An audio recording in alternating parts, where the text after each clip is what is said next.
챕터 2 시간을 할당하라 페이지 116 쓸데없는 걱정과 염려를 다루는 간단한 지혜가 있다. 시간을 할당하는 것이다.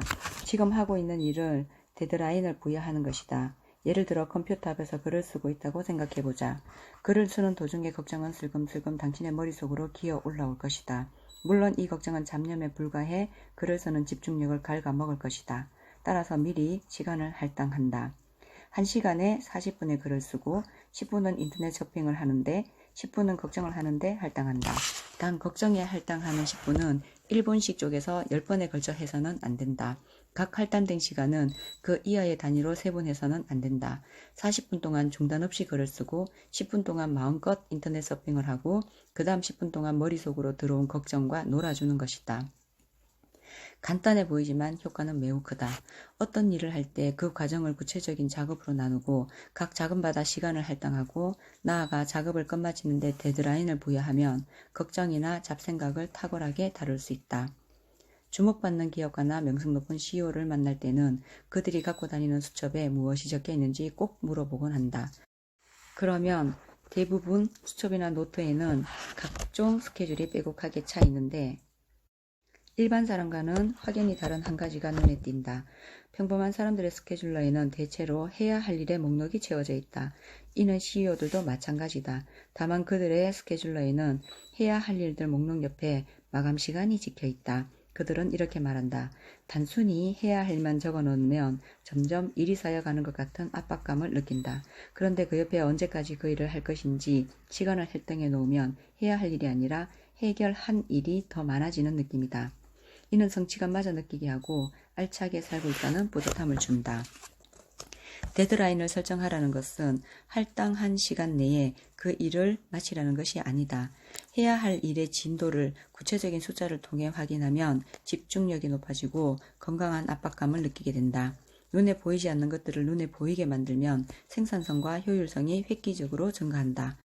우리 모두가 잘 알고 있다시피 걱정은 우리가 마땅히 해야 할 일을 하고 있지 않을 때를 파고든다. 시간을 할당하고 데드라인을 설정하면 하는 일에 촘촘한 체계와 탄탄한 긴장감이 생겨나 걱정과 잡념이 파고드는 길을 봉쇄할 수 있다. 두려움과 걱정은 우리에게 소중한 시간을 빼앗아간다. 한 걸음조차 앞으로 나가지 못하게 만든다. 끝없이 미루게 만들고 모든 의미 있는 약속과 결심, 의지를 깨뜨린다. 시간을 할당해 두려움과 걱정을 한 곳으로 몰아넣어라. 한 곳에 몰아넣으면 그것을 통제하는 것이 가능해진다. 두려움을 통제하는 사람은 포기하지 않는다. 챕터 3 누가 두려움의 용을 보냈는가? 당신은 알고 있다. 지금껏 당신이 모든 일을 무탈하게 진행해왔다는 것을. 그래서 당신은 또 알고 있다. 다음 과제도 잘 해낼 것이라는 것을. 지금 당신의 고민거리가 얼마나 심각한 것이든 간에 잠시 멈추고 감사한 마음으로 삶을 돌아보라. 당신은 지금껏 어떤 일을 해냈는가?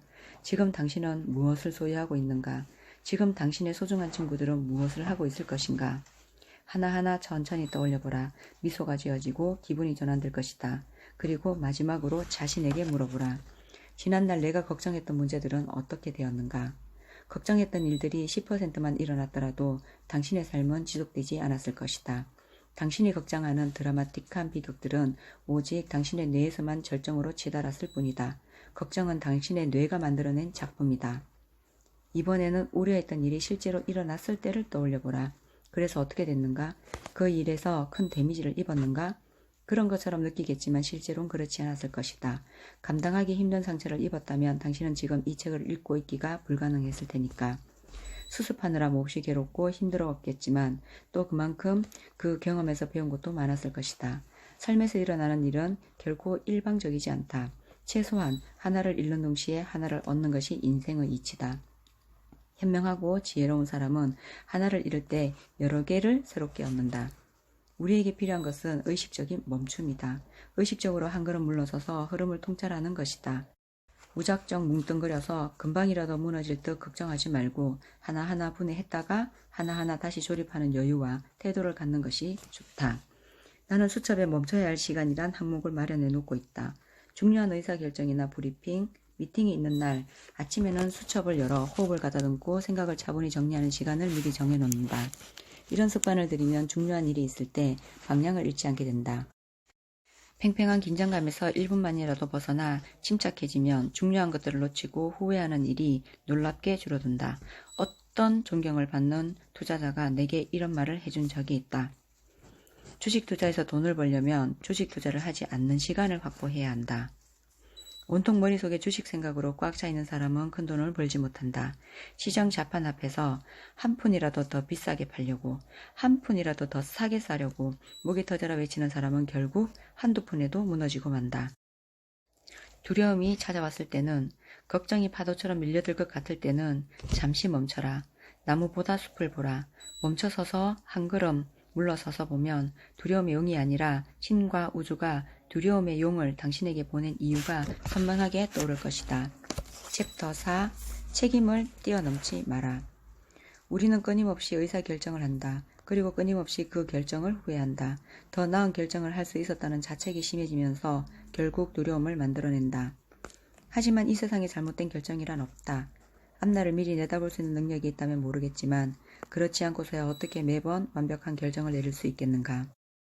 그래서 나는 이제 막 스타트업하는, 시작하는 패기에 찬 젊은이들에게 이렇게 조언한다. 어떤 결정을 내릴 것인지의 기준은 책임이다. 이 결정을 내가 책임질 수 있는가? 라는 물음에 yes라는 답이 나오면 그것이 곧 당신이 내릴 수 있는 최선의 결정이다. 더 나은, 더 완벽한 결정은 환상이다. 도전은 도박이 아니다. 한계를 뛰어넘는다는 것은 무모한 것에 도전하라는 뜻이 아니다. 한계를 뛰어넘으라는 것은 더 큰 책임을 떠맡은 일에 도전하라는 것이다. 20대 시절 나는 왜 사업에 실패했을까?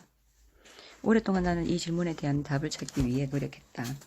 그리고 서투른 청춘의 실패를 딛고 일어난 후에야 나는 비로소 답을 찾았다. 내가 실패한 것은 내가 너무 실패를 당연하게 생각한 결과였다. 아직 젊으니까, 경험이 없으니까, 종잣돈도 그다지 많지 않았으니까. 한마디로 나는 무모했다. 너무 무모의 두려움조차 없었다. 실패해도 내 책임은 아니란 생각이 그 시절의 나를 지배했다. 나를 믿어준 사람들, 내게 투자해준 사람들, 젊음이라는 빛나는 시간을 내게 내어준 사람들에 대한 막중한 책임을 져야 한다는 압박과 긴장이 없었다. 내가 넘어져도 모두가 괜찮아 하면서 내 머리를 쓰다듬으며 격려해 줄 것이라고 생각했다. 하지만 실패는 냉정했다. 모두가 떠난 빈방에 홀로 남았을 때 비로소 나는 무시무시한 두려움에 사로잡혔다.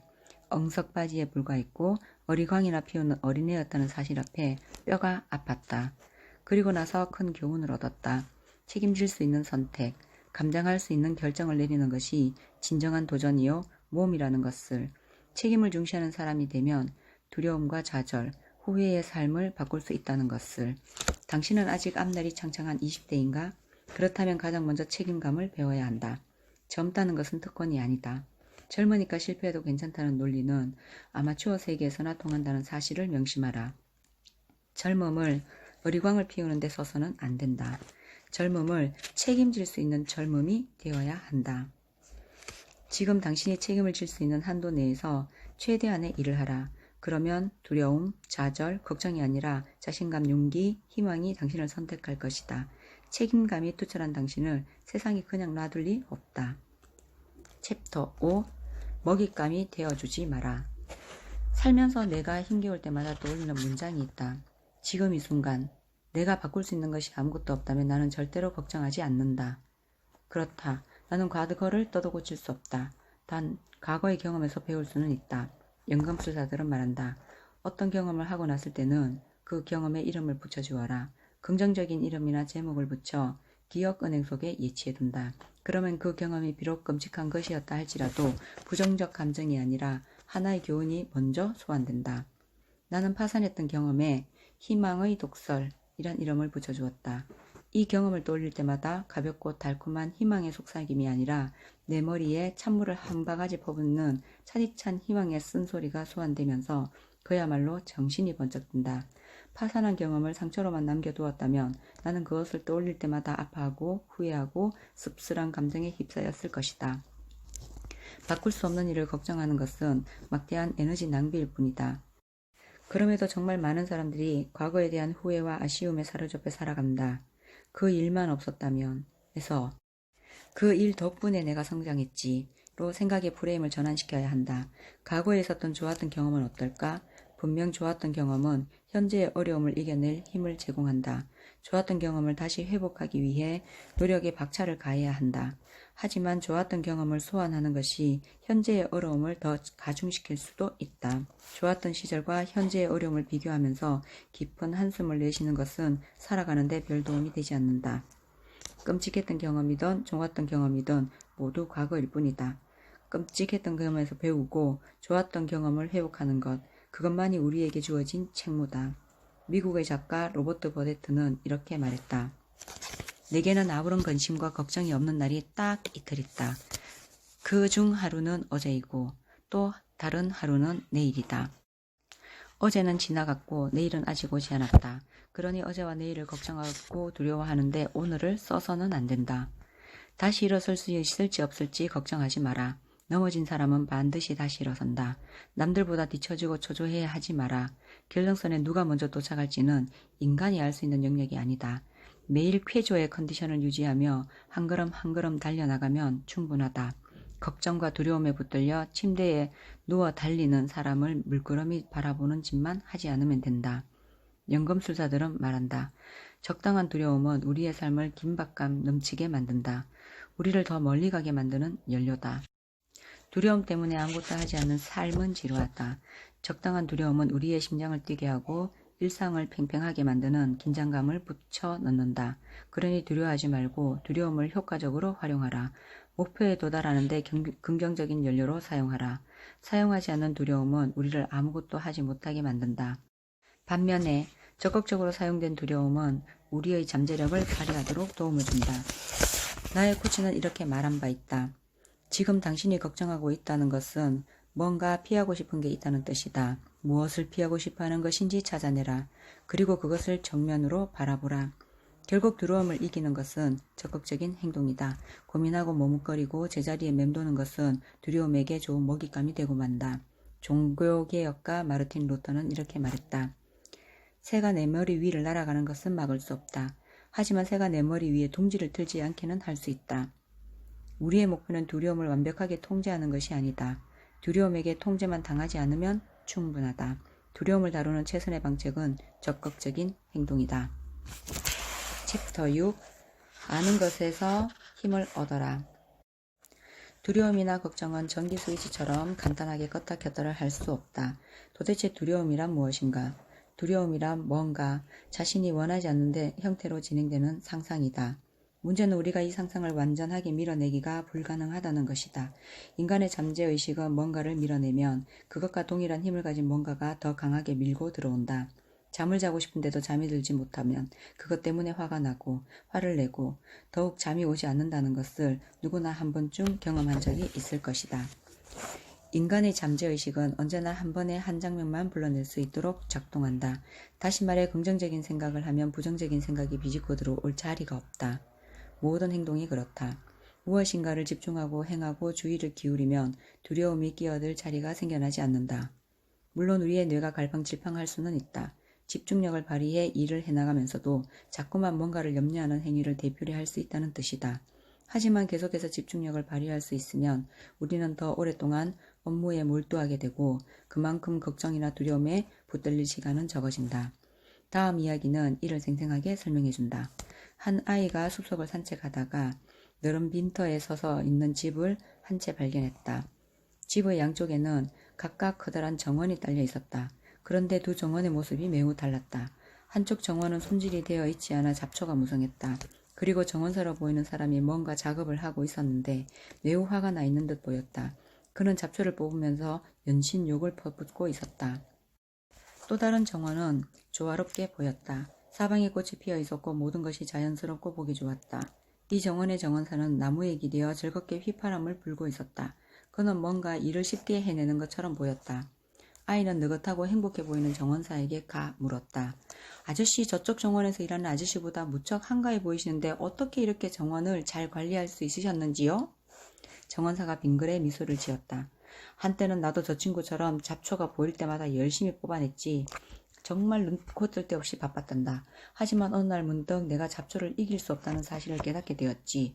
잡초의 뿌리들은 늘 땅속에 남아있었고 잡초를 뽑아낼 때마다 씨앗들이 바닥에 흩어져 결국 잡초는 자꾸만 자라났지. 정원 한쪽 끝까지 잡초를 모두 제거하고 나면 다른 한쪽에서는 다시 잡초가 무성하게 자라 있었단다. 아이는 정원사의 이야기에 귀를 기울였다. 그래서 나는 새로운 전략을 생각해냈단다. 잡초보다 더 빨리 자라는 꽃과 식물들을 찾아낸 거지. 이 식물들은 얼마 후 잡초를 깔끔하게 밀어냈지. 잡초들이 완벽하게 없어진 건 아니지만 큰 힘을 들이지 않고도 정원을 깨끗하게 관리할 수 있을 정도의 양으로 줄어들었단다. 어느새 날이 어둑어둑해졌다. 아이는 정원사를 따라 그의 가족이 사는 집으로 갔다. 모두가 즐겁게 떠들며 식사를 하고 있을 때 정원사가 갑자기 전등을 껐다. 일순간 방 안이 시력같이 캄캄해졌다. 어둠 속에서 정원사의 고요한 목소리가 들려왔다. 얘들아, 이 캄캄한 어둠을 잡초처럼 뽑아내는 게 가능할까? 잠시 후 불을 다시 켠 정원사가 평화로운 얼굴로 말을 이었다. 어둠을 이기는 유일한 방법은 빛으로 어둠을 채우는 거란다. 어둠을 파내려고 애써거나 어둠에 맞서 싸우려고 하는 것은 모두 소용없는 일이라는 것을 우리 모두가 잘 알고 있잖니? 두려움을 물리치는 가장 효과적인 방법은 감사하는 것이다. 미래가 너무 걱정되고 내가 모든 것을 잘 해낼지, 모든 일이 잘 풀릴지 불안하다면 다음과 같은 간단한 연습을 해보라. 지금 당신이 감사해야 할 것 5가지를 종이에 적어보라. 미래를 알 수 없을 때는 현재에 감사한 것이 무엇인지 답하라. 무엇에 감사해야 하는지는 당신 자신이 뚜렷이 알고 있을 것이다. 윤검술사들은 말한다. 모르는 것 투성이일 때는 아는 것에서 힘과 위로를 얻어라. 나는 이 말에 깊이 감동한다. 이 말을 당신이 평생 마음에 품고 다니기를 강력하게 제안한다. 어둠을 빛으로 채우듯 아는 것으로 모르는 것을 덮어버릴 수 있다. 감사하는 것으로 두려운 걱정을 덮어버릴 수 있다. 이튿날 아침 정원사 가족의 배웅을 받으며 길을 떠난 아이는 이윽고 또 다른 집에 도착했다. 그 집에 딸린 정원 또한 이름 모를 잡풀들로 무성했다. 아이가 잡풀들 사이에서 뭔가 열심히 메모하고 있는 남자에게 다가갔다. 안녕하세요. 이 집의 주인이신가요? 남자가 아이를 보며 미소를 지었다. 그렇단다 꼬마야. 정원에 이름 모를 풀들이 가득하네요. 지금 무슨 일을 하고 계신 거예요? 나는 의사란다. 내 정원에서 자라는 잡초와 독초들로 약을 만든단다. 독성을 지닌 당신의 상황을 토대로 처방전을 만들어 보라. 당신의 상황을 통해 치유와 자극을 받아라. 더 쉬운 상황이 주어지길 소망하지 말고 더 많은 능력을 갖추기를 소망하라. 그리고 작은 문제들이 사라지길 기도하지 말고 문제에 대처할 능력을 기를 수 있기를 기도하라. 압박감은 당신에게 독이 될 수도 약이 될 수도 있다. 결정은 당신이 한다. 압박감은 우울증으로 확장되기도 하고 더 적극적이고 창의적인 행동을 이끌어낼 수도 있다. 연금술사들은 말한다. 성공은 누구나 관리할 수 있다. 하지만 실패를 관리할 줄 아는 사람은 아주 소수다. 참된 성공은 그 소수의 몫이다. 신바람 나는 일은 누구나 할 수 있다. 지루한 일은 신바람 나게 할 수 있어야 승자가 된다. 모두가 두려워하는 일을 두렵지 않게 하는 사람이 최후의 승자가 된다. 챕터 7. 누적 효과를 만끽하라. 미국에서 실제 있었던 일이다. 한 70대 할머니가 뉴욕에서 마이애미까지 약 2000km를 걷는데 성공했다. 기자들이 몰려와 할머니에게 물었다. 어떻게 이런 굉장한 일을 해낼 수 있으셨나요? 할머니가 대답했다. 나는 항상 한 걸음씩 걸었다오. 별로 어렵지 않았지. 한 걸음 걸은 다음 한 걸음을 걸고 다시 한 걸음을 걸었을 뿐이라오. 그런데 왜들 이렇게 호들갑인지?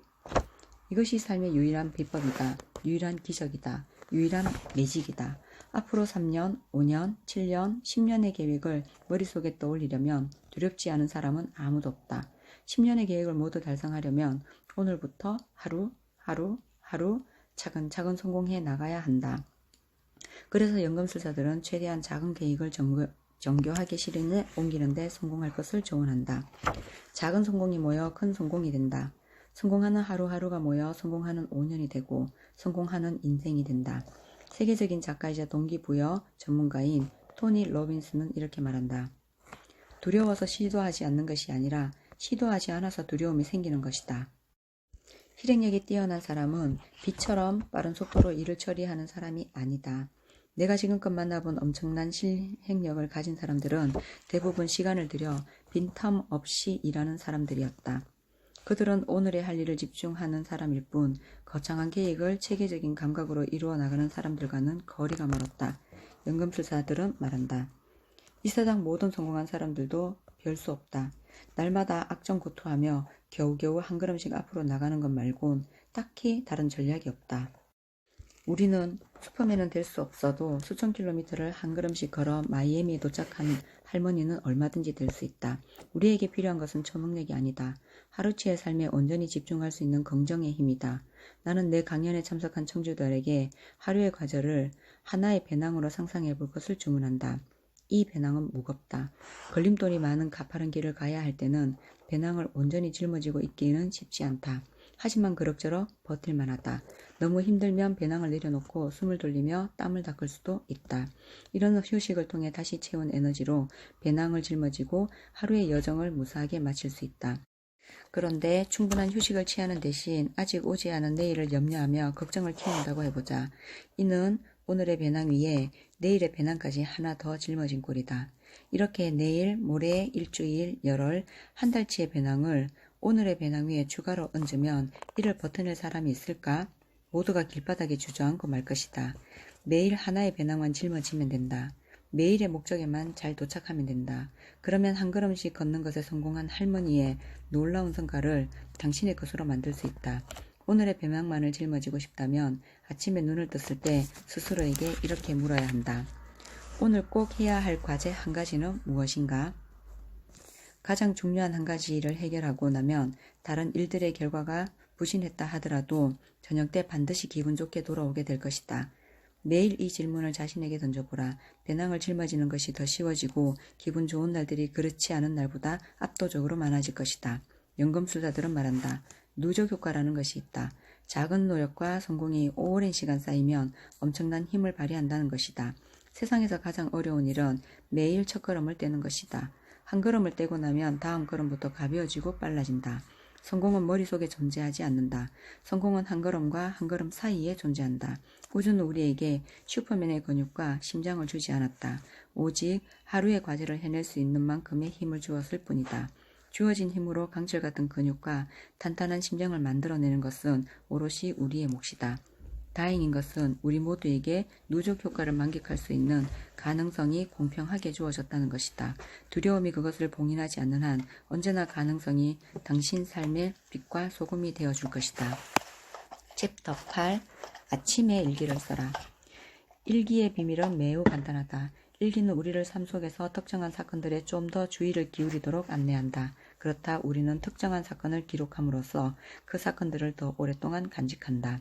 1장에서 살펴보았듯 우리는 성공 일기도 써야 하고 최악의 경험담도 기록해야 한다. 최악의 경험담은 바닥을 치고 올라갈 힘을 주고 성공 일기는 긍정과 희망의 에너지를 우리 삶에 불어넣는다. 그리고 하나 더, 나는 아침 일기의 작성을 사람들에게 권유한다.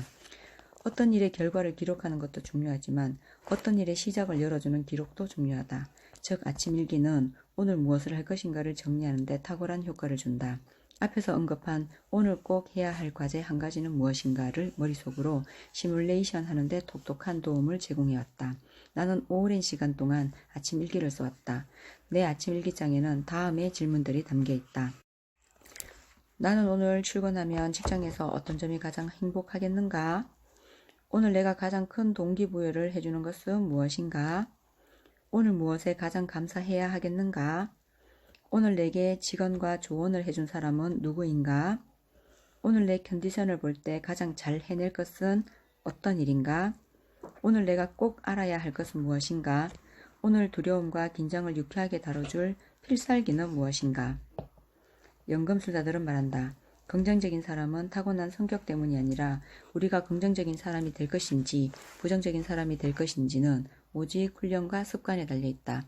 아침 일기는 길게 쓸 필요도 없고 질문들에 대한 답이 어제와 꼭 다를 필요도 없다. 그저 질문에 가볍게 대답하다 보면 질문의 답처럼 생각하고 실행할 수 있는 컨디션이 만들어진다. 우리의 뇌가 만들어내는 신비가 바로 여기에 있다. 뭔가 체계적인 생각이 머릿속에 형성되면 그것을 실행할 몸이 저절로 만들어진다. 믿기지 않는다면 한 달만 아침 일기를 써보라. 내 말이 거짓이 아니라는 사실을 분명하게 알게 될 것이다. 아침 일기는 실행에 초점을 맞추도록 우리를 유도한다.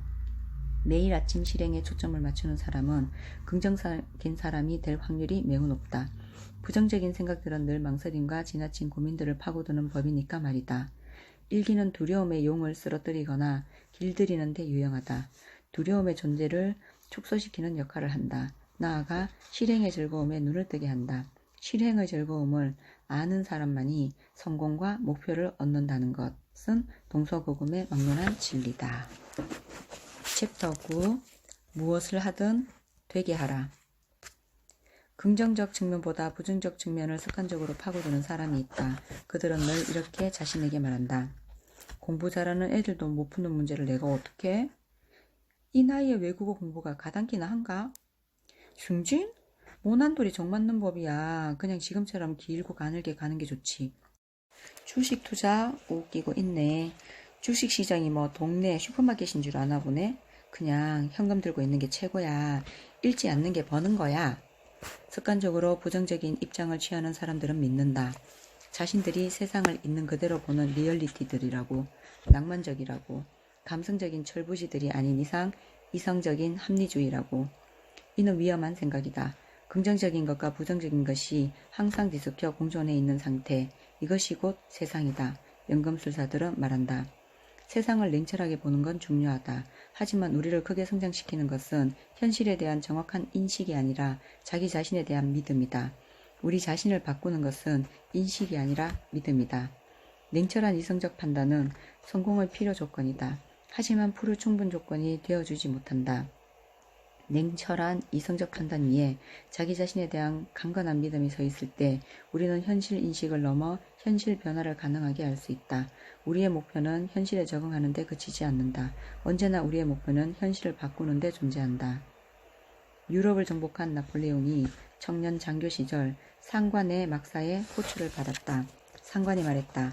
나폴레옹, 자네는 옆에서 보기 힘들 정도로 느긋하고 태연하군. 대체 자네는 무슨 근거로 이 끔찍한 전쟁 상황에서 그처럼 낙천적인 태도를 고집하는가? 나폴레옹이 막사 밖의 구름으로 덮인 하늘을 가리키며 물었다. 장군님, 무엇이 보이십니까? 상관이 대답했다. 먹구름이 보이지 뭐가 보이겠냐? 나폴레옹이 말했다. 바로 이것이 저와 장군님의 차이입니다. 제 눈에는 항상 저를 비추고 있는 별이 보입니다. 수많은 먹구름도 그 별을 숨기지 못합니다. 긍정적인 믿음의 체계는 하루아침에 만들어지지 않는다. 부정적인 프레임에서 어느 날 갑자기 긍정적인 프레임으로 전환되지는 않는다. 많은 사람들의 착각이 여기에 있다. 긍정주의자가 되는 것을 매우 쉽게 생각한다. 하지만 나폴레옹의 별을 가지려면 강력한 연습과 훈련이 요구된다. 장담하건대 낙천적이고 명랑하고 행복한 사람들과 몇 시간만 함께 어울려보라. 그러고 나면 당신은 분명 나도 조금이라도 이 사람들처럼 행복해지고 싶다라는 말을 하게 될 것이다.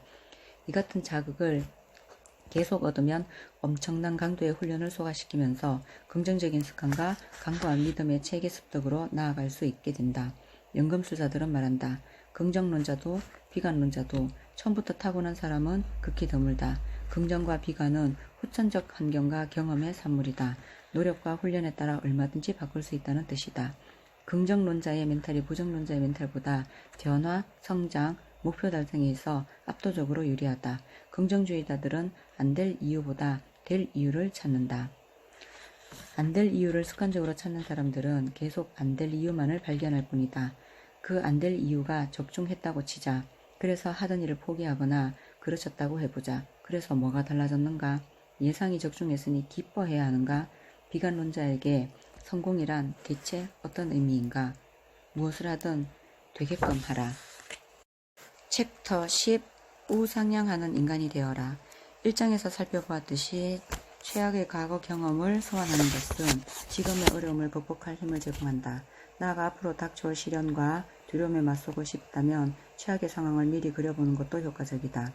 어떤 일을 할 때 미리 최악의 시나리오를 써보아라. 직장에서 해고당하는가? 직원들에게 월급을 주지 못하는가? 완전한 무일푼이 되는가? 가족들이 길거리로 나앉는가? 다시는 동종업계에 발을 들이지 못하는가?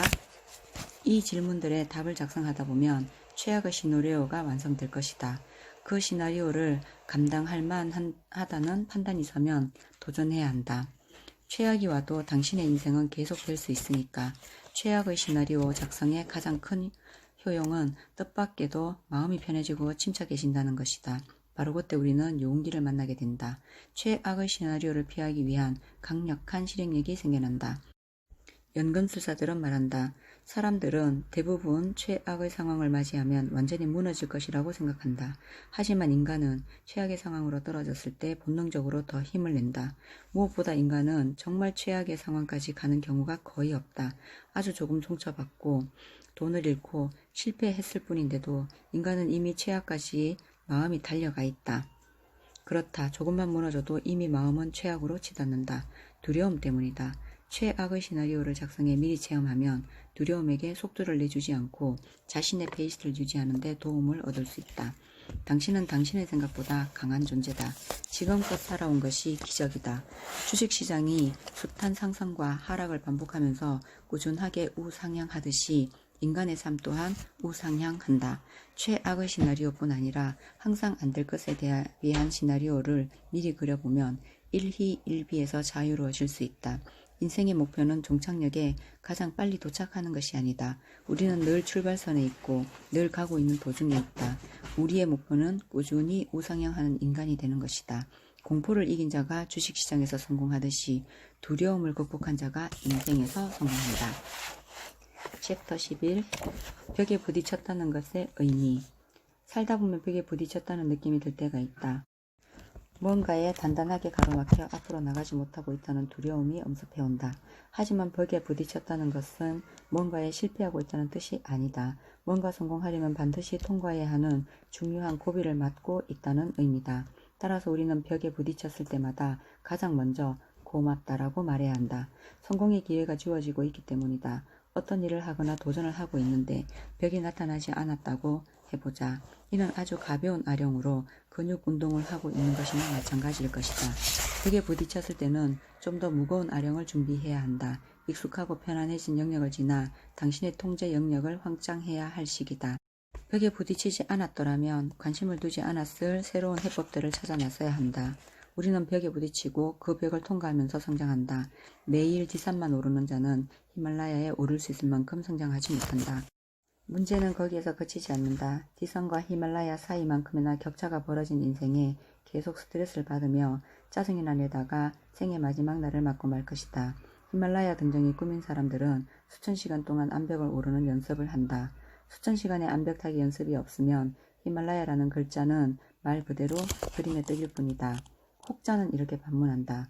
그거야 그 사람들이 산에 가는 걸 너무나 좋아하니까 그 혹독한 연습을 기꺼이 하는 것이겠죠.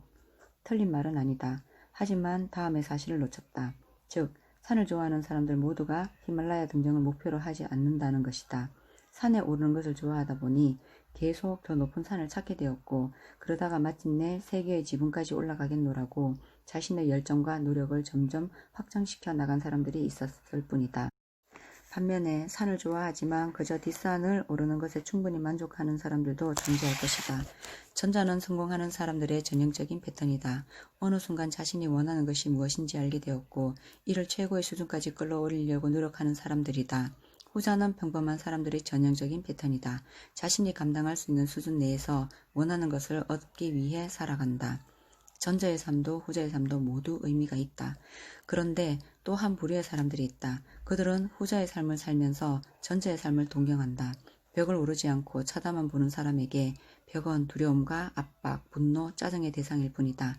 이 책을 읽는 당신도 이런 삶을 살고 있는 것은 아닌가? 연금술사들은 말한다. 원하는 것을 얻으려면 그냥 원해서는 안 된다. 간절하게 원해야 한다.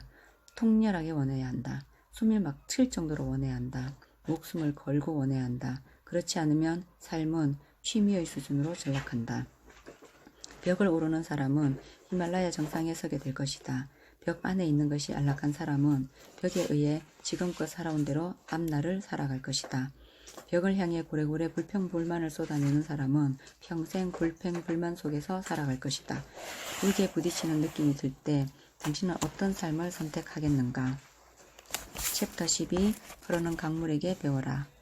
흐르는 강물을 자세히 들여다본 적이 있는가? 푸르게 일렁이는 바다를 오랫동안 바라본 적이 있는가? 그렇다면 이미 알고 있을 것이다. 이 세상에 물의 흐름을 막을 수 있는 건 없다는 것을. 물의 길은 그 무엇도 막을 수 없다. 그래서 물은 한 방울의 샘물에서 시작해 망망대해로 나아가는 데 실패하지 않는다. 제 아무리 단단한 바위도 물의 길을 통제하지 못한다. 제 아무리 큰 섬도 물길을 바꿔놓지 못한다. 그래서 물은 언제나 확신에 차 있다. 확신에 차에서 애써 강한 척하지 않아도 된다. 부드럽고 여유있게 언제나 자신의 길을 가고 있다. 마치 성공하는 사람이 언제나 자신의 일을 하고 있는 것처럼 말이다. 진짜 강한 사람은 항상 부드럽다. 목소리를 애써 높이려 하지 않는다. 타인의 말을 경청한다. 자신을 애써 드러내려 하지 않는다.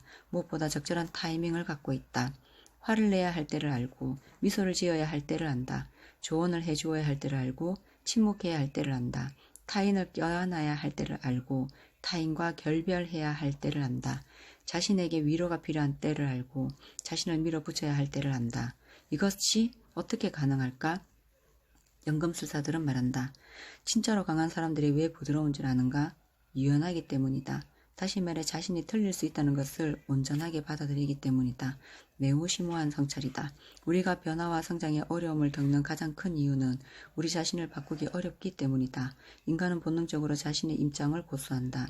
자신이 틀렸음을 인정하는 것은 곧 패배와 같다. 그래서 우리는 언제나 진짜 강해지기보다는 강한 척 하는데 더 익숙하다. 내가 틀릴 수 있다는 사실을 인정하면 타인을 받아들일 수 있는 여유가 생긴다. 타인을 온전하게 받아들이는 사람만큼 강한 사람은 없다. 물은 바위를 뚫지 못하지만 바위 때문에 자신의 길을 방해받지 않는다. 바위를 뚫지 못한다는 사실을 받아들여 부드럽게 우회할 줄 알기 때문이다. 자신의 한계를 인정하는 사람, 자신이 틀릴 수 있다는 것을 받아들이는 사람에게서 우리는 매력을 느낀다. 흐르는 강 안에 수많은 물고기들이 살고 있듯이 그런 사람이 가는 길에는 많은 사람들이 북적인다. 강력하게 빛나는 카리스마를 원하는가? 흐르는 강물에게 배워라. 챕터 13. 뛰어들어라. 미국의 대통령을 지낸 시어도 루즈벨트는 이렇게 말했다. 삶은 단 한 번뿐이다. 주어진 시간을 안정되고 편안하게만 보내지 마라. 어떤 일의 결과에 너무 집착하지 마라. 올바른 일을 행하고 완수하는 것이야말로 가장 가치 있는 일이다. 뭔가 불가능해 보일 때 우리는 즉시 포기하라는 경향을 나타낸다. 그런데 곰곰이 생각해보면 이 불가능한 일이 뜻밖에도 어렵지 않을 수 있다. 불가능한 일에 다가가는 사람에게는 경쟁자가 없는 것이나 다름없기 때문이다. 당신에게 기쁜 소식을 하나 전하자면 대부분의 사람들은 매우 일찍 포기해버린다는 것이다. 3마리의 개구리가 있었다. 개구리들은 생크림이 담긴 통 속을 정신없이 돌아다녔다. 배가 불룩해질 때까지 생크림을 잔뜩 먹고 난 개구리들은 통 밖으로 나가려고 애써 보았지만 아무 소용이 없었다. 통이 생각보다 깊어 빠져나가기에는 역부족이었다. 다른 개구리들이 몰려와 통 주변에 빙 둘러 앉아 3마리의 개구리를 비웃었다. 3마리의 운명은 결정된 것처럼 보였다. 마침내 개구리 2마리는 통 밖 개구리들의 예언대로 포기를 한 채 크림 속에 빠져 숨을 거두었다. 3번째 개구리는 포기하지 않고 계속 열심히 허우적거렸다. 온몸의 기운이 다 빠져나갈 때까지 최선을 다해 허우적거렸다. 그러고는 드디어 성공을 거뒀다. 끊임없이 발버둥을 친 바람에 생크림이 딱딱한 버터로 변했고 이를 딛고 통 밖으로 빠져나올 수 있었던 것이다. 나는 강연을 할 때 종종 이 이야기를 소개한다. 그러면 청중들은 다양한 반응을 보인다. 흥미를 느끼는 사람도 있고 이마를 찌푸리며 현실의 삶은 이와는 달라 라고 말하는 사람도 있다. 긍정적인 생각이 우리를 구원한다는 메시지는 동화에서나 가능한 일이지 라고 코웃음을 치는 사람도 있다. 과연 그럴까? 당신의 삶을 한번 들여다보라. 이 이야기와 다를 게 뭐가 있는가? 대가를 치르지 않으면 당신은 아무것도 얻을 수 없다. 당신이 치러야 할 대가는 포기하지 않는 인내심이다. 어떤 상황에서도 중단하지 않는 것이다. 성공하는 사람들은 거의 모두가 이렇게 말한다. 정말 힘들어서 이제 더 이상 할 수 없다는 생각이 들 때마다 신기하게도 어디에선가 아주 희미한 빛이 다가오더군요. 우리가 두려움에 사로잡히는 건 눈을 감기 때문이다. 빛과 출구, 해결책을 발견하려면 필사적으로 눈을 뜨고 있어야 한다. 눈을 뜨고 있으면 미처 보지 못한 것들, 무심코 놓친 것들이 보이기 시작하고 그곳에서 빛이 흘러나온다. 나폴레옹의 별을 기억하는가? 어떤 먹구름도 별이라는 빛나는 존재를 숨기지 못한다. 나는 지치고 힘겨울 때 아이들이 뛰어노는 놀이터를 찾아가곤 한다. 아무런 생각 없이 오롯이 노는 것에만 집중하는 아이들에게서 위안과 힘을 얻는다. 어떤 이해타산도 개입되지 않는 저 순진한 몰입과 집중을 보고 있노라면 다시 회복할 수 있는 용기를 얻는다. 손익을 따지고 앞뒤를 재고 가장 완벽한 타이밍을 노리는 내 인생을 쓰고 있진 않은가? 이것이 곧 당신이 두려움에 사로잡히는 이유다. 언젠가 독일 언론의 한 기자가 취재를 요청하며 메일을 보내온 적이 있었다. 보도 셰퍼씨, 이제 막 사회생활을 시작하는 20대에게 해주고 싶은 한마디 말이 있다면요. 나는 즉시 답신을 보냈다. 뛰어들어라. 그러면 온 우주가 당신에게 헤엄치는 법을 가르칠 것이다. 챕터 14. 당신이 찾고 있는 것도 당신을 찾고 있다. 글로벌 금융위기가 한창이던 2008년 나는 한 고객으로부터 이 위기가 어떤 미래를 가져올지 예측하는 책 한 권을 선물 받았다. 결론은 간명했다.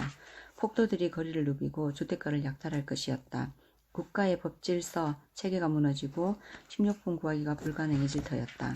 위기가 닥칠 때마다 이런 몰락에 관한 예언서들이 어김없이 등장한다.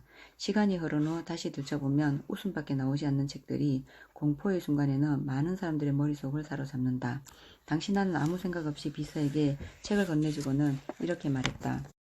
유용한 내용이 있는지 한번 검토해봐 주세요.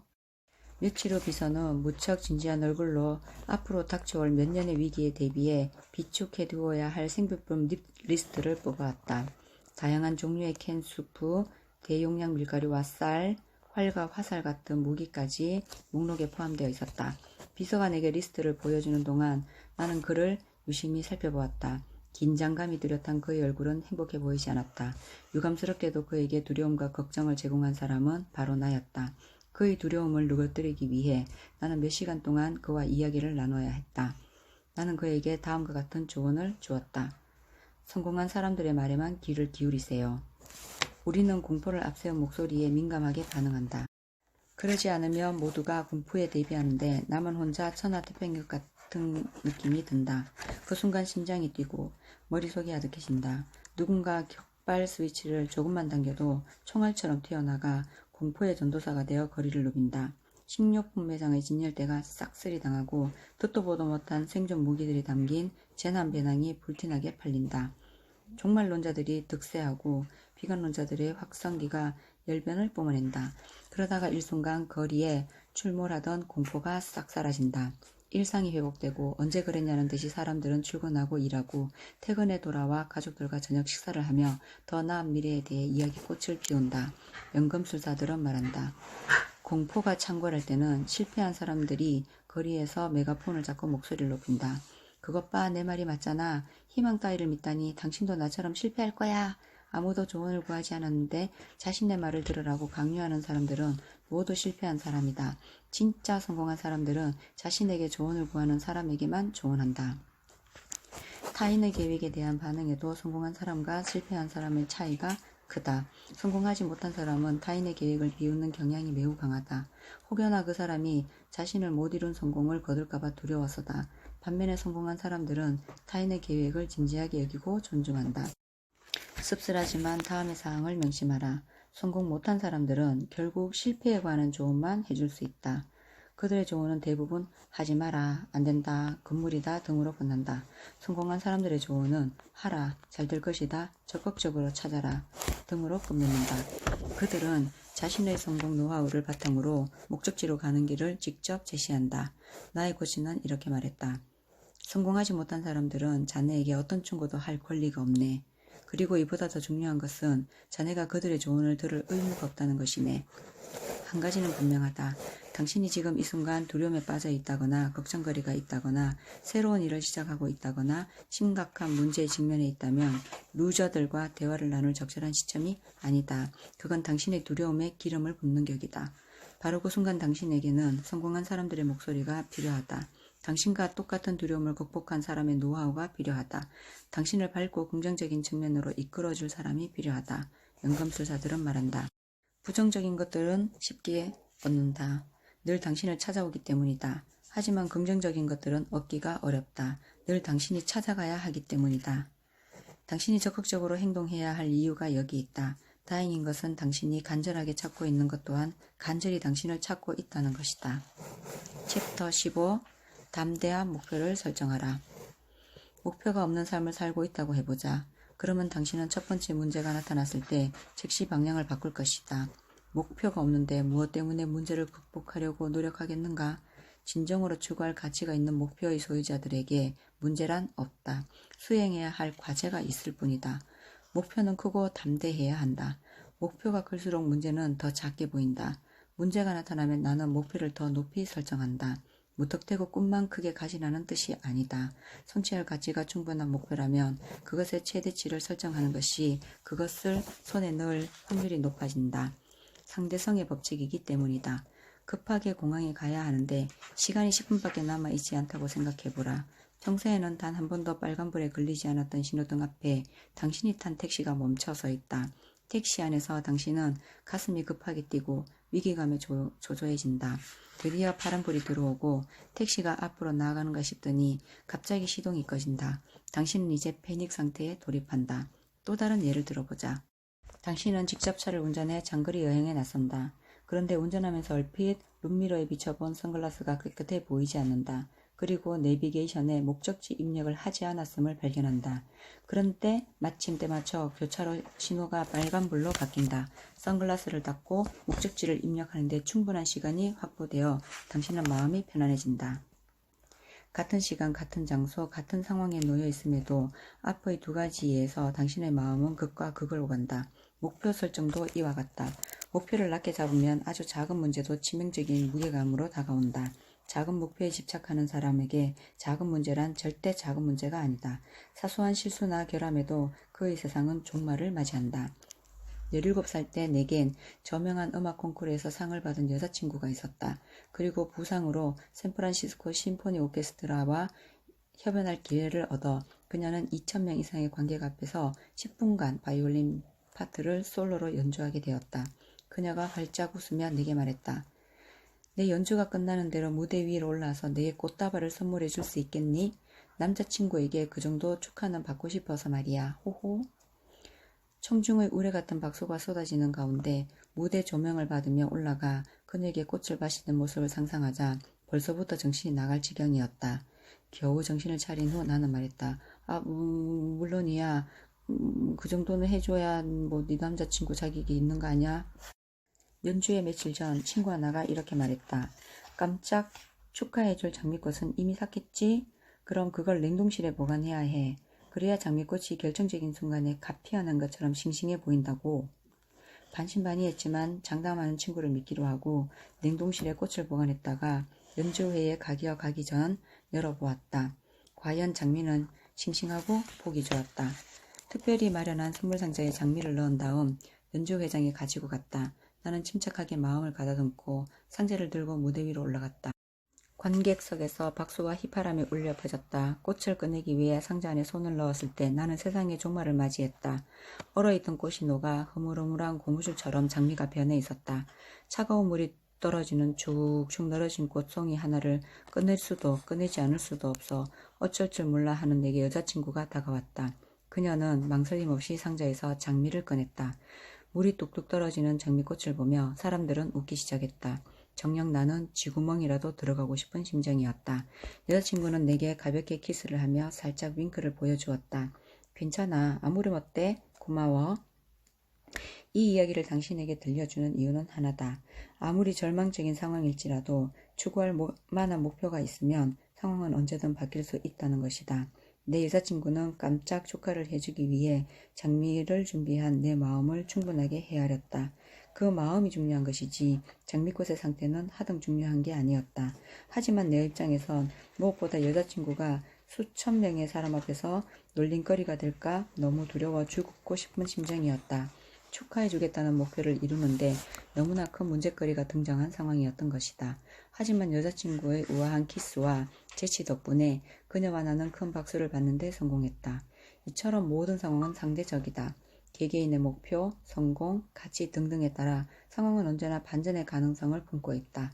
긍정적인 반전을 위해 목표가 크면 클수록 좋다. 연금술사들은 말한다. 우리의 목표가 크면 클수록 우리의 삶도 커진다. 추구하는 목표의 본질만 잘 지킬 수 있으면 무엇이든 대범하게 넘겨라. 어려운 상황이 닥치면 목표를 더 높이 설정하라. 챕터 16. 뭔가를 하고 있는 상태를 만들어라. 우리는 언제 좌절하는가? 무엇을 해야 할지 모를 때다. 그렇다면 좌절을 했을 때 우리는 무엇을 해야 하는가? 정답은 무엇이든 해야 한다다. 무엇이든 시도를 해봐야 무엇을 해야 할지 구체적으로 알게 되기 때문이다.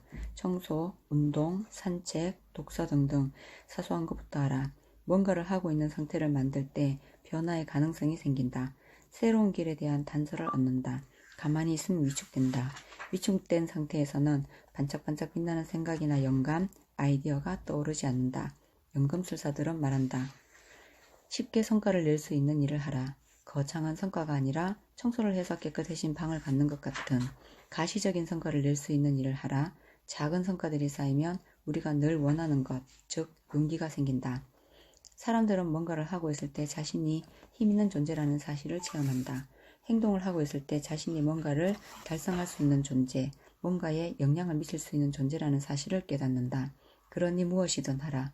즉시 성과를 확인할 수 있는 일을 하면 더욱 좋다. 오래된 친구라도 만나라. 그는 지금 당신 곁에 있는 사람과는 사뭇 다른 조언과 힌트를 줄 수 있다. 내비게이션을 켜지 않고 운전을 해보라. 낯선 공간에 있는 경험이 지금 당신의 상황을 다르게 보게 만들어줄 것이다. 굳이 산을 옮기려고 애쓸 필요 없다. 그냥 뭔가를 행하면 충분하다. 주변에 성공한 사람들이 있다면 관찰해보라. 그들과의 사적인 자리에서 한번 넌지시 물어보라. 그들이 평소에 즐겨 하는 일이 무엇인지 말이다. 그러면 알게 될 것이다. 청소, 운동, 산책, 독서 등등 가벼운 일들이 목록의 상단에 자리하고 있을 것이다. 성공하는 사람들도 매일 좌절한다. 다만 매일 좌절을 딛고 행동에 나서는데 성공했을 뿐이다. 챕터 17 평정심이 최고의 능력이다. 중국에서는 고대로부터 다음과 같은 우화가 전해 내려온다. 옛날 작은 마을에 농부가 살고 있었다. 그에게는 전 재산이나 다름없는 말 한 필이 있었다. 말은 농부의 추수를 돕고 밭을 갈고 시장에 내다 팔 과일을 실어 날랐다. 어느 날 커다란 폭풍이 몰려왔다. 번개가 요란하게 내리치는 바람에 놀란 말의 고삐가 풀리고 말았다. 말은 울타리 밖으로 달아나 버렸다. 소식을 들은 이웃이 농부를 찾아와 위로의 말을 건넸다. 상심이 크시겠어요. 가장 큰 재산이 사라졌으니 이 일을 어찌해요. 정말 운이 나쁘시군요. 조용히 듣고 있던 농부가 담담하게 말했다. 글쎄요. 이 일이 도리어 복이 되어 돌아올지 누가 알겠소. 과연 며칠 후 달아났던 말이 제 발로 다시 농부에게 돌아왔다. 그뿐인가? 3마리의 야생마가 마치 밧줄로 연결된 듯이 말을 따라 졸졸 울타리 안으로 들어왔다. 소식을 들은 이웃들이 호들갑을 떨며 몰려와 축하의 말을 건넸다. 와, 진짜 복이 되어 돌아왔네요. 말이 4필이나 됐잖아요. 농부는 이번에도 무표정하게 말했다. 글쎄요, 이 일이 오히려 화가 되지 누가 알겠소. 이튿날 농부의 아들이 야생마 한 마리를 길들이고자 말 잔등에 올라섰다. 그러자 말이 펄쩍 뛰며 그를 바닥에 내동이쳤다. 그 바람에 그는 양쪽 다리가 부러지고 말았다. 소식을 들은 이웃들이 다시 와 위로의 말을 건넸다. 아이고, 이렇게 끔찍한 사고를 당하시다니 아드님은 평생 다리를 절며 살아야 할 수도 있겠네요. 글쎄요, 이 일이 또 복이 될지 누가 알겠소. 얼마 후 전쟁이 일어났다. 관원들이 청년들을 전쟁터로 데려가기 위해 마을로 나타났다. 물론 관원들은 몸이 건강한 청년들만 뽑아갔다. 다리를 다친 농부의 아들은 마을에 남았다. 소식을 들은 이웃들이 찾아와 축하의 말을 건넸다. 이 전쟁통에 아들을 곁에 둘 수 있다니 운명의 신이 당신과 함께 하는군요. 글쎄요, 이 일이 오히려 화가 될지 누가 알겠소.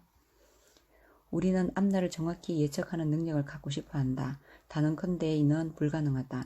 모든 일은 시간의 흐름에 따라 그 판단과 결과가 달라진다. 따라서 정확한 예측이 아니라 언제든 달라질 수 있다는 가능성에 주목해야 한다. 삶의 모든 일은 양면성을 갖고 있다. 훗날 우리가 후회하는 것은 무엇인가? 예측이 빗나가서 후회하는가?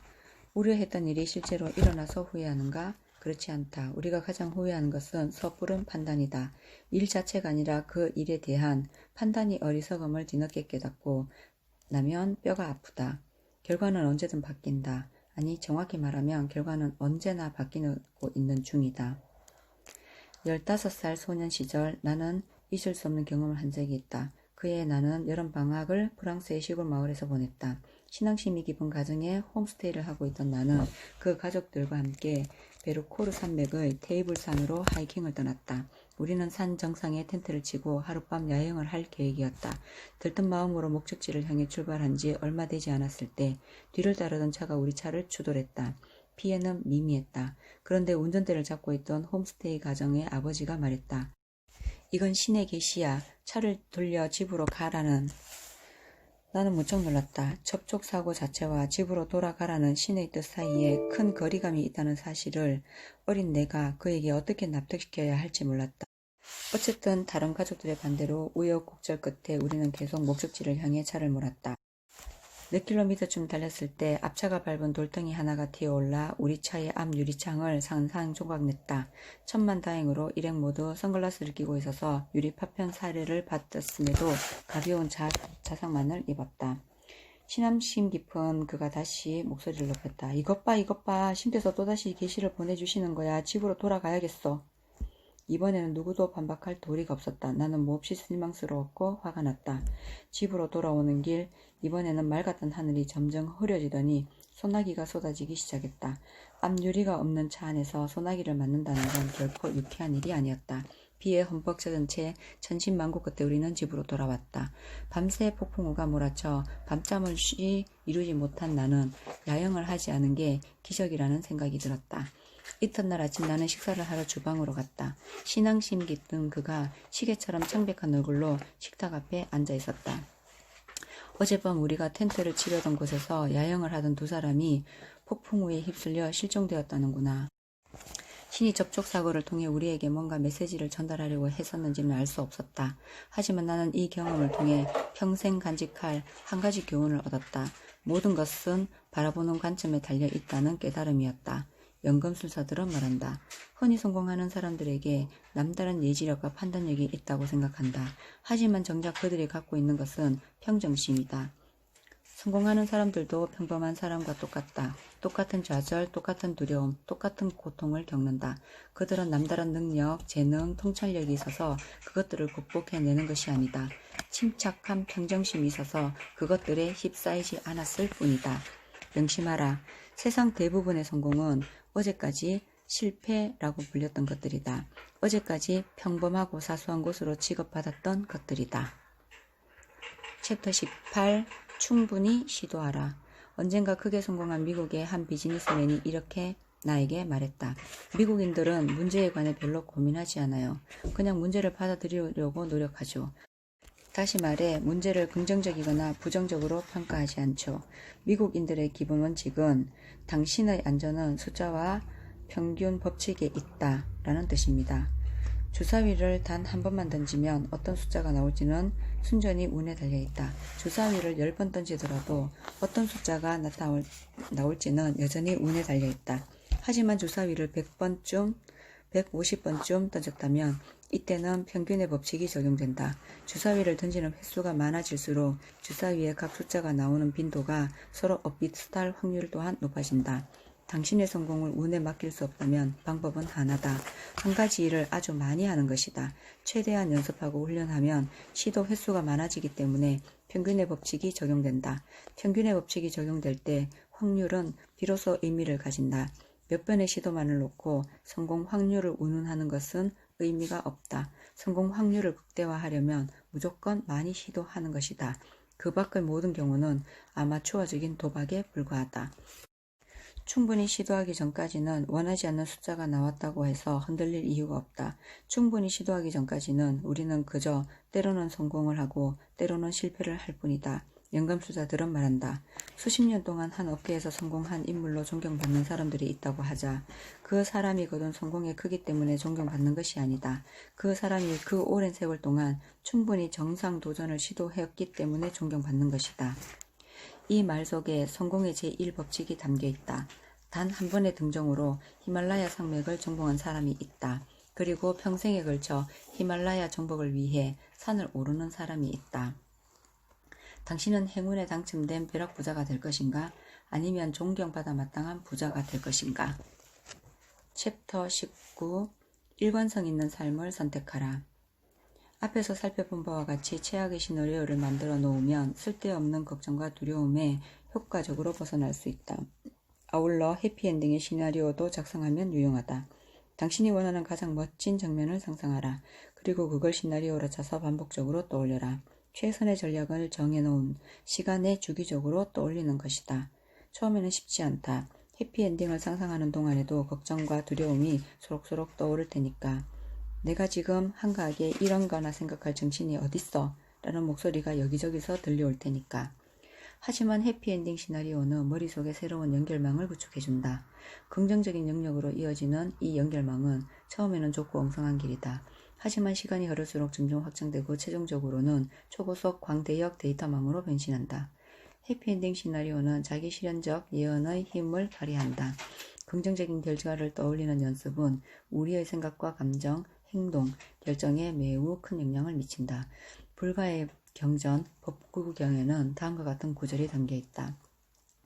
오늘 나의 모습은 어제 품었던 나의 생각에서 나온다. 오늘 나의 생각은 내일 있을 나의 삶을 세운다. 나의 의식의 창조, 그것이 나의 삶이다. 그러므로 어떤 사람이 부정적인 의식을 지닌 채 말하거나 행동하면 그에게는 고통이 따른다. 이는 마치 마차바퀴가 마차를 끄는 짐승을 뒤따르는 것과 같다. 반면에 어떤 사람이 긍정적인 의식을 지닌 채 말하거나 행동하면 그에게는 기쁨이 뒤따른다. 이는 마치 그의 그림자가 그를 뒤따르는 것과 같다. 스위스의 기업가 지노 다비도프가 누군가의 질문에 다음과 같이 대답했다. 그 대답은 법구경만큼 심오하지는 않았지만 매우 지혜로웠다. 질문은 다음과 같았다. 사람들은 모두 아름다운 것을 좋아하죠. 그러니 제품을 생산하고 판매하는 기업가가 가장 우위에 두어야 하는 가치는 아름다움 아닌가요? 지노 다비도프가 대답했다. 아름다움도 중요하죠. 하지만 그보다 더 중요한 것이 있다고 생각합니다. 그건 자신이 아름답다고 생각하는 것을 선택하는 권리입니다. 자신의 삶을 선택할 권리를 행사하는 사람에게 아름다움은 자연스럽게 뒤따릅니다. 그렇다. 자신의 삶을 선택하는 사람이 가장 아름다운 법이다. 긍정적인 삶과 부정적인 삶 가운데 긍정적인 삶을 선택하는 사람이 더 아름다운 법이다. 그럼에도 우리는 긍정적인 생각을 하는 사람을 세상 물정 모르는 순진하고 서투른 아마추어라고 폄하한다. 왜 긍정, 희망, 노력, 열정, 도전, 용기 등과 같은 가치들이 아마추어들이나 들먹이는 것으로 전락했을까? 자신의 삶을 선택하지 않았기 때문이다. 다시 말해 자신의 삶을 선택할 권리를 포기했기 때문이다. 포기하는 자에게 긍정의 가치들은 도무지 어울리지 않기 때문이다. 포기하는 자에게 긍정의 가치들은 도무지 이해하기 어려운 것들이기 때문이다. 지노 다비도프는 이렇게 덧붙였다. 성공이란 즐거움을 누리는 것입니다. 언제 어디서나 어떤 상황에서나 삶의 기쁨을 지속시킬 능력을 유지하는 것입니다. 즉 일관성을 갖는 것입니다. 싸구려 선술집에서 무례하게 행동하고 고급 레스토랑에선 격식을 찾는 사람이 삶의 즐거움을 누릴 가능성은 거의 없습니다. 선술집에서든 고급 식당에서든 여성이 도착하면 자리를 일어나고 의자를 빼주고 칭찬에 기쁘게 해주고 두근두근하게 만드는 꽃을 건네줄 사람이 곧 가장 큰 성공을 거머쥐고 있는 사람입니다. 진정한 해피엔딩은 일관성 있는 삶일지도 모른다. 비관적이고 염세적인 사람은 늘 기복이 심하고 위태롭다.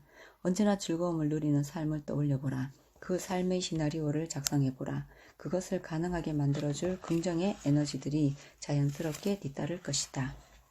챕터 20 스스로를 환대하라. 세계적인 비즈니스 코치 지그 지글러는 자신의 책상 위의 벽에 비행기표 한 장을 붙여놓았다.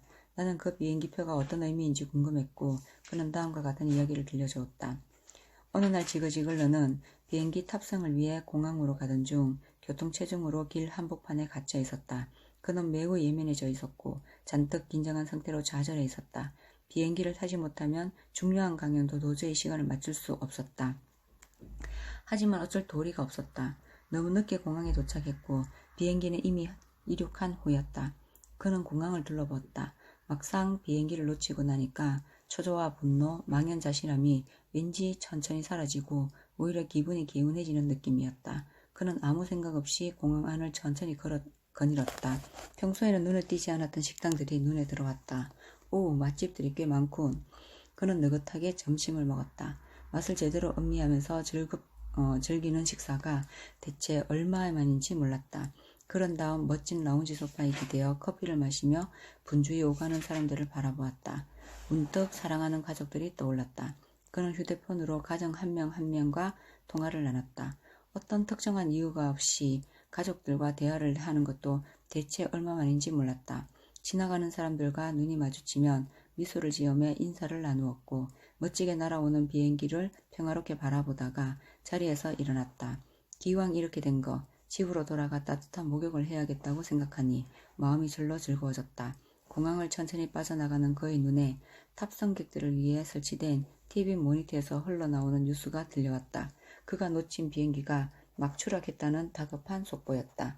살아남은 승객은 한 명도 없었다. 지그지글러는 이렇게 말했다. 그 사고 소식을 들은 후로 내 삶은 완전히 바뀌었습니다. 무슨 일이 있어도 흥분하지 말자. 이 문장이 제 인생의 좌우명이 되었죠. 저뿐 아니라 우리 모두는 어떤 일의 처음과 끝을 모두 안다면 무슨 일이 있어도 화를 내지 않을 것입니다. 두려워하거나 좌절하지도 않겠죠. 하지만 우리는 끝을 모릅니다. 하지만 이와 동시에 우리는 모두가 끝을 모른다는 사실을 압니다. 이 사실을 아는 것만으로도 화를 내거나 두려워하거나 좌절하는 것이 얼마나 허망한지를 깨닫게 됩니다. 지그지글러의 말에 감명받은 나는 그 후 강연회가 끝날 때마다 이렇게 인사한다. 모쪼록 여러분에게 좋은 일을 하시기 바랍니다. 힘겨울 때는 당신이 좋아하는 일을 하라. 따뜻한 목욕을 하거나 책을 읽거나 좋아하는 음악을 들어라. 잠시 자신을 완전히 다른 세상으로 데려다주는 좋은 영화를 보라.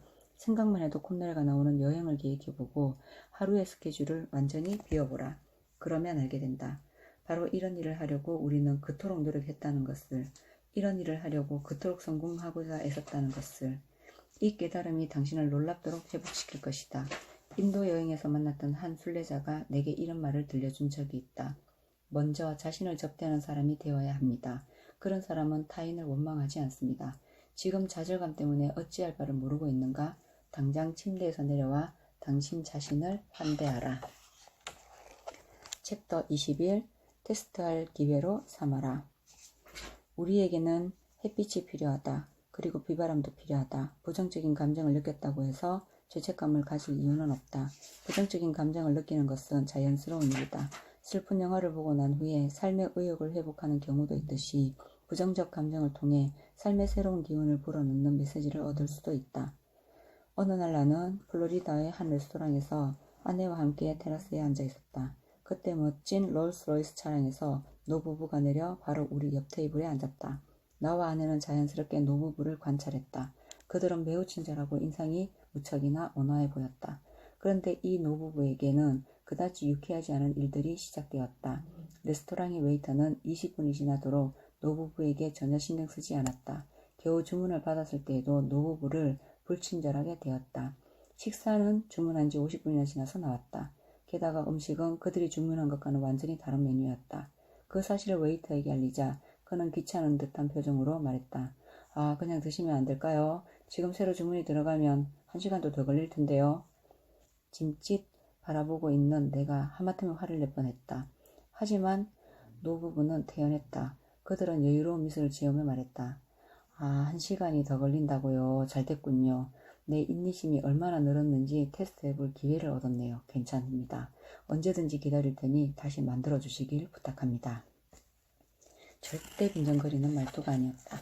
노부부는 진심으로 그렇게 말했다. 그러자 웨이터가 잠시 놀란 듯 머뭇거리다가 비로소 먹이를 숙였다.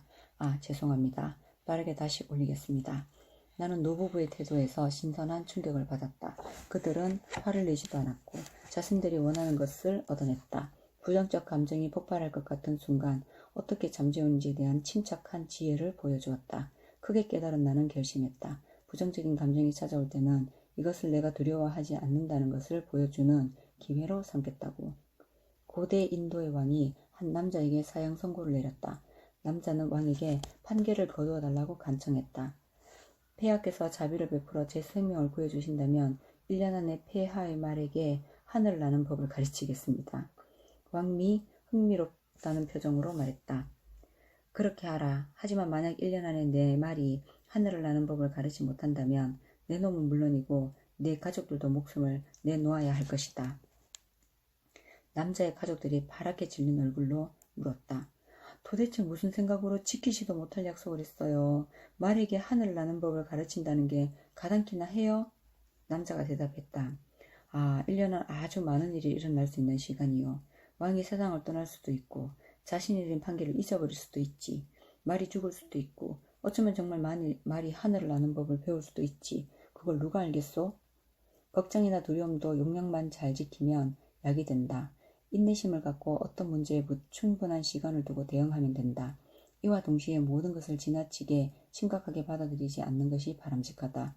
소중하게 대할 필요도 없지만 부정적인 감정들을 부정적이라는 이유로 소홀히 대할 필요도 없다. 그저 차분하게, 냉정하게 그것들이 불쑥불쑥 찾아오는 이유를 헤아려 거기에 맞게 대접하면 충분하다. 노부부의 이야기의 결말은 이렇다. 화를 내야 할 때 화내지 않았던 그들은 그 식당에 VIP 고객 목록에 이름을 올렸다. 챕터 22. 루틴을 가진 사람은 실패할 틈이 없다. 성공하는 사람들, 멘탈이 강한 사람들은 수없이 만나본 결과 정리한 내 노트의 상단에는 이런 문장이 적혀 있었다. 그들은 루틴이 확고한 사람들이다. 전날 과음을 했든 하루아침에 실직을 당했든 주식 투자에서 큰 손해를 입어본 간에 그들은 매일 루틴이 동일하다. 운동을 하고 명상을 하고 즉시 일에 돌입하고 정해진 시간에 식사를 하고 나는 또한 사업에 실패한 사람, 승진에 누락된 사람, 연애와 결혼 생활이 불행했던 사람 등등 뭔가에 실패한 사람들을 많이 만났고 그 결과를 정리한 내 노트의 상단에는 이런 문장이 적혀 있었다. 그들은 루틴이 없는 사람들이다. 확고한 루틴이 있느냐 없느냐 결국 성공과 실패를 갈랐다. 전자는 예측이 가능한 사람이다. 후자는 예측이 불가능한 사람이다. 언제 어디에 있을지 예측이 가능한 사람이 타인과 세상의 신뢰를 얻는다. 아무리 뛰어나도 어디로 튈지 모르는 사람, 한 시간 후 어떤 일을 할지 알 수 없는 사람은 타인과 세상에 불만을 심어줄 사람이다. 영감술사들은 말한다. 루틴의 구축은 아무리 강조해도 지나치지 않다. 루틴은 습관화된 시스템을 의미한다. 습관화된 시스템은 어떤 전략보다 강력하다. 특히 자기 사업을 시작한 사람들은 확고한 루틴을 갖고 있어야 한다. 사업이란 그야말로 허허벌 판에 서서 고스란히 비바람을 맞는 일이다. 폭풍이 몰려올 때마다 부하내동하는 모습을 보이면 자초하고 만다. 사업은 기복으로 점철된 세계다. 상승과 하락을 무한반복하는 세계에서 최후까지 살아남는 자는 강철 같은 루틴의 소유자다. 토머스 에디슨은 이렇게 말한다. 성공에는 연속의 법칙이 있다. 실패는 단지 중간 결과일 뿐이다. 계속 행동하는 사람은 언젠가 자신에게 성공이 찾아오는 것을 막을 수 없다. 성공하는 사람은 언제나 같은 시간에 잠을 자고 같은 시간에 일어난다. 특별한 비법서가 아닌 교과서를 공부하고 예습과 복습을 꾸준하게 한다. 좋은 습관의 반복을 통해 성장하고 변화하고 정상에 선다. 연금술사들은 말한다. 루틴을 가진 사람은 실패할 틈이 없다. 챕터 23. 어떻게 실패할 것인가? 미래는 예측이 불가능하다. 예측이 불가능할 때는 어떻게 해야 할까? 내가 이 질문을 던졌을 때 멘탈의 연금술사들은 이렇게 말했다. 예측이 불가능할 때는 지금 내가 하고 있는 일이 잘 될 거라고 믿는 수밖에 없다. 그게 유일한 강력한 답이다. 지금 하고 있는 일의 결과가 실패로 돌아갈 수도 있다. 하지만 정말 실패하기 전까지는 절대 실패라는 것을 생각해서는 안 된다. 성공할 것이라는 강한 믿음 속에서 실패하는 것과 실패할 것이라는 예감 속에서 실패하는 것 사이에는 큰 차이가 있다. 실패할 것이라는 예감이 적중하는 순간 우리가 잃고 마는 소중한 것이 있다. 다시 일어설 수 없는 있는 용기다. 심리학자들의 연구에 따르면 성공에 대한 확고한 믿음 속에서 실패할 경우 우리는 실효에 빠지기보다는 무엇이 잘못됐는지 무엇을 고쳐야 할지 등등 개선책을 강구하는 태도를 나타낸다. 실패의 예감 속에서 실패하면 우리는 목표를 하향 조정하다. 더 이루기 쉬운 목표에 초점을 맞추면 잠재력을 온전하게 펼칠 수 없다. 성장이 아니라 유지 방안을 강구한다. 하지만 우리 모두가 알다시피 현상 유지는 곧 퇴보를 뜻한다. 그래서 성공하는 사람들은 이렇게 말한다. 실패하더라도 성공 속에서 실패하라. 어떻게 성공할 것인가라는 질문은 중요하다. 동시에 어떻게 실패할까라는 질문도 중요하다. 성공과 실패는 인생에서 흔히 일어나는 평범한 현상이다. 우리가 천착해야 할 것은 방식이다. 성공하는 방식과 실패하는 방식에 대한 충분한 검토와 반성이 있으면 우리는 쉽게 실패하지 않는다. 지금 하고 있는 일이 어떻게 될지 모르겠는가? 괜찮다. 변화의 가능성을 충분히 즐겨라. 어떻게 될지 모르지만 이 일을 통해 분명 성장할 것이라는 믿음만 확고하게 지니켜 나가라. 불길한 예감이 끊임없이 적중하는가? 그렇다면 당신은 인간이 아니라 신이다. 멘탈 연금술사들의 지혜로운 조언. 1. 두려움을 종이 위에 떨어뜨려라. 그러면 두려움의 용을 쓰러뜨릴 수 있게 될 것이다. 2. 데드라인을 설정하고 시간을 할당하라. 눈에 보이지 않는 것을 눈에 보이게 만들면 해결책이 모습을 드러낸다. 3. 한 걸음 물러서서 보면 신과 우주가 두려움의 용을 당신에게 보낸 이유가 무엇인지를 알게 될 것이다. 4. 지금 당신이 책임질 수 있는 한도 내에서 최대한의 일을 하라. 그러면 두려움, 좌절, 걱정이 아니라 자신감, 용기, 희망이 당신을 선택할 것이다. 5. 적당한 걱정이나 두려움은 우리의 삶을 긴박감 넘치게 만든다. 우리를 더 멀리 가게 만드는 연료가 되어준다. 6. 모르는 것 투성이일 때는 아는 것에서 힘과 위로를 얻어라. 7. 세상에서 가장 어려운 일은 매일 첫걸음을 떼는 것이다. 한 걸음을 떼고 나면 다음 걸음부터는 가벼워지고 빨라진다. 8. 긍정적인 사람이 될 것인지 부정적인 사람이 될 것인지 오직 훈련과 습관에 달려있다. 9. 무엇을 하든 되게끔 하라. 10. 인생의 목표는 종착역에 가장 빨리 도착하는 것이 아니다. 우리는 늘 출발선에 있고 늘 가고 있는 도중에 있다. 우리의 목표는 꾸준히 우상향하는 인간이 되는 것이다. 11. 원하는 것을 얻으려면 그냥 원해서는 안 된다. 간절하게 원해야 한다. 통렬하게 원해야 한다. 숨이 막힐 정도로 원해야 한다. 목숨을 걸고 원해야 한다. 그렇지 않으면 삶은 취미의 수준으로 전락한다. 12. 내가 틀릴 수 있다는 사실을 인정하면 타인을 받아들일 수 있는 여유가 생긴다. 타인을 온전하게 받아들이는 사람만큼 강한 사람은 없다. 13. 뛰어들어라. 그러면 온 우주가 당신에게 헤엄치는 법을 가르칠 것이다. 14. 당신이 간절하게 찾고 있는 것 또한 간절히 당신을 찾고 있다. 15. 목표가 크면 클수록 우리의 삶도 커진다. 16. 성공하는 사람들도 매일 좌절한다. 다만 매일 좌절을 딛고 행동에 나서는데 성공할 뿐이다. 17. 명심하라. 세상 대부분의 성공은 어제까지 실패라고 불렀던 것들이다. 어제까지 평범하고 사소한 것으로 취급받았던 것들이다. 18. 충분히 시도하기 전까지는 원하지 않는 숫자가 나왔다고 해서 흔들릴 이유가 없다. 충분히 시도하기 전까지 우리는 그저 때로는 성공을 하고 때로는 실패를 할 뿐이다. 19. 자신의 삶을 선택하는 사람이 가장 아름답다. 긍정적인 삶과 부정적인 삶 가운데 긍정적인 삶을 선택하는 사람이 더 아름답다. 20. 지금 좌절감 때문에 어찌할 바를 모르고 있는가? 당장 침대에서 내려와 당신 자신을 환대하라. 21. 부정적인 감정이 찾아올 때는 그것을 내가 두려워하지 않는다는 것을 보여주는 기회로 삼아라. 22. 단단한 루틴을 가진 사람은 실패할 틈이 없다. 23. 실패하더라도 성공 속에서 실패하라. 2장 끝. 챕터 2. 시간을 할당하라. 페이지 116. 쓸데없는 걱정과 염려를 다루는 간단한 지혜가 있다. 시간을 할당하는 것이다. 지금 하고 있는 일을 데드라인을 부여하는 것이다. 예를 들어